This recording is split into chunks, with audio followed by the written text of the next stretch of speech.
right, guys, and for a man who truly needs no introduction, although most of his introductions consist of mainly on-the-field accomplishments, which we all know there's no shortage of: 7 national championships, 10 SEC championships, 4 Heisman Trophy winners, and 41 NFL first-round draft picks since he's been at Alabama. But what very few people have a really good understanding of is what all goes into making those on-the-field accomplishments a reality, and I think you guys will get a pretty good taste of that today. Head coach Nick Saban.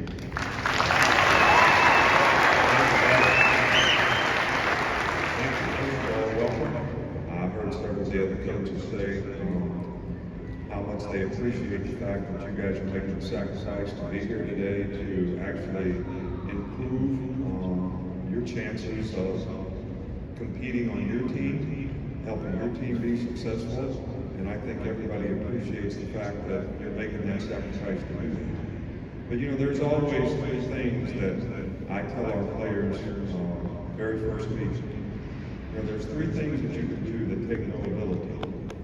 Number 1 is you can give effort. You can finish plays and give 100% effort.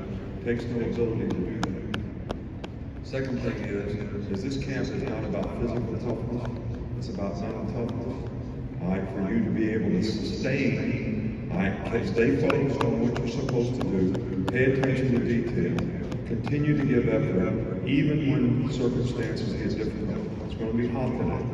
Alright, so it's going to be a challenge for everybody to be able to sustain and play the 70th rep that you get today the same way you did the first rep.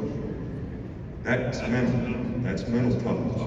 You have the ability to sustain even when things are difficult. That doesn't take any ability. That's a choice that you make.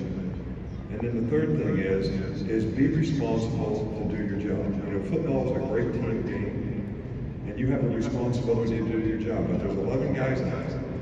So you have a responsibility to do your job, but you have a responsibility to the other 10 guys that they can rely on you, and you can rely on them, so that everybody does their job, so you have a chance to be successful.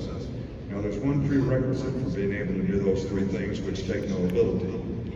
You got to be in great physical condition, because you're going to loaf when you get tired. You're not going to give effort. If you don't have great conditioning, you're not going to be able to sustain mentally. You're going to lose your focus. You're not going to be able to continue to do things at the same level.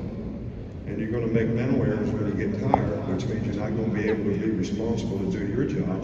And you're going to not only let yourself down, you're going to let your team down. So to be in great condition, you got to make a tremendous investment in terms of your work ethic. You're going to get out what you put into it.